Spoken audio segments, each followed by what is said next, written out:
guys, today we're going to talk about the inner core unit and why knowing what the inner core unit consists of and how to work your core properly while pregnant and postpartum is going to be super important.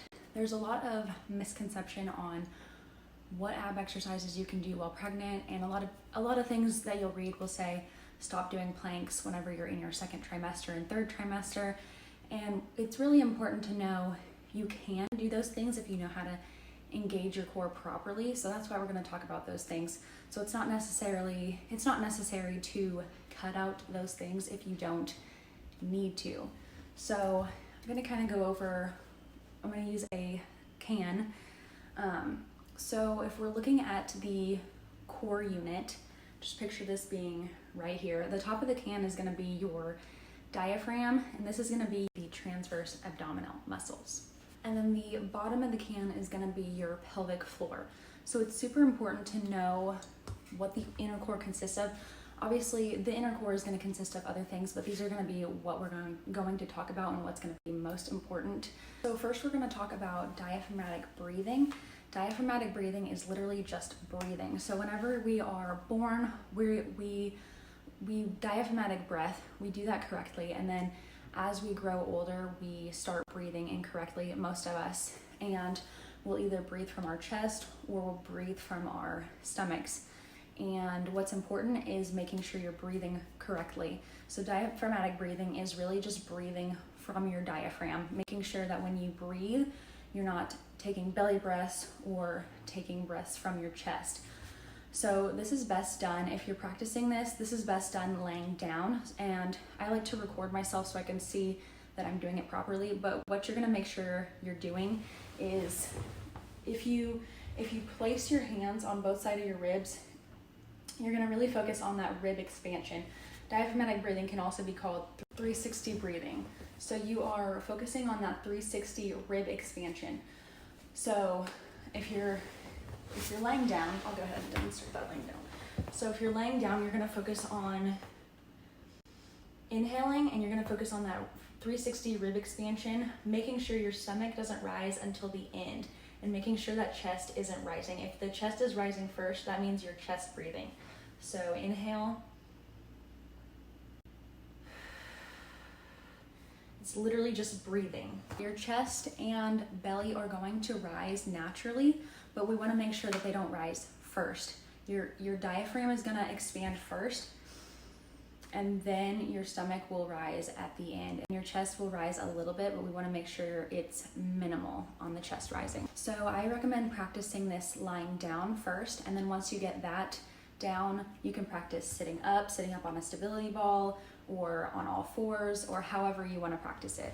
I recommend making sure you know your diaphragmatic breathing correctly before moving on to what we're going to talk about next, and that is belly pumping. So belly pumping is going to be the most important thing that we learn during pregnancy and postpartum to help prevent diastasis recti.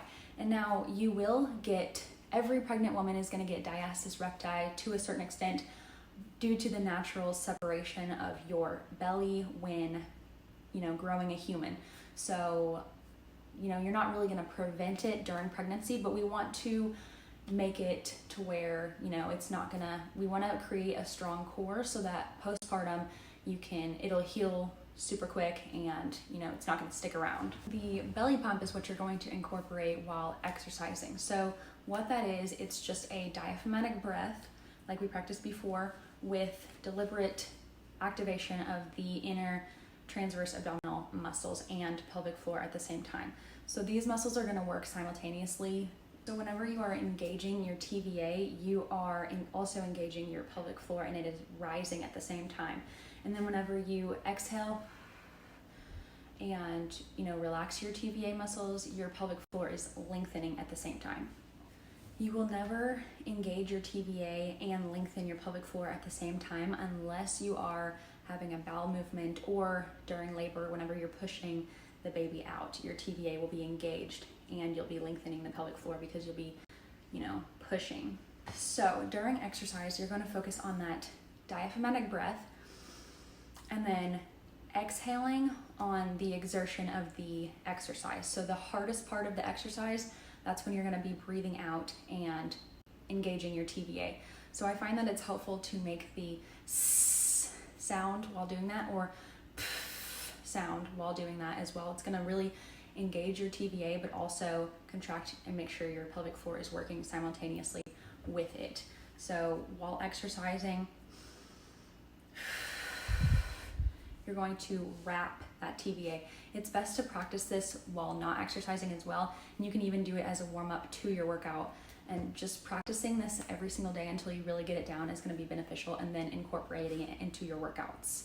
Practicing and making sure we have a strong core during our whole pregnancy is going to prevent long-term diastasis recti postpartum.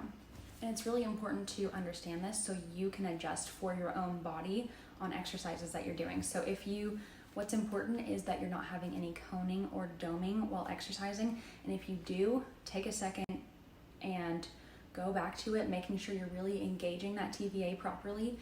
Go back to it, and if you're still having coning or doming, then that exercise is too advanced, and that's okay. It's okay to just move on to something else, either modify or just move on to a different exercise entirely. But it's really important to know how your core works for you, so you know what you can do, because every pregnancy is going to be different. It's not fair to just say, okay, don't do planks during your second trimester and third trimester, because everyone is completely different, and some people can do planks.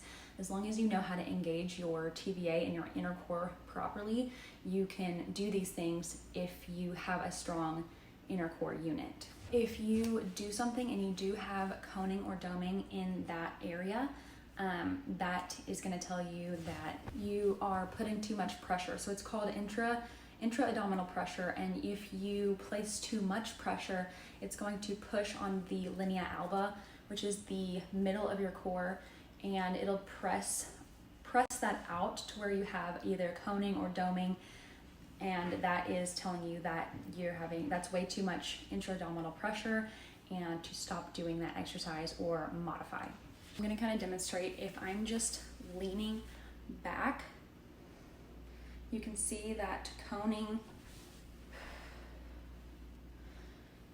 right there in my, I don't know if you can see that. You can see how the linea alba is coning, and that's what we want to avoid. So if before you do something, you do the belly pump and engage that TVA,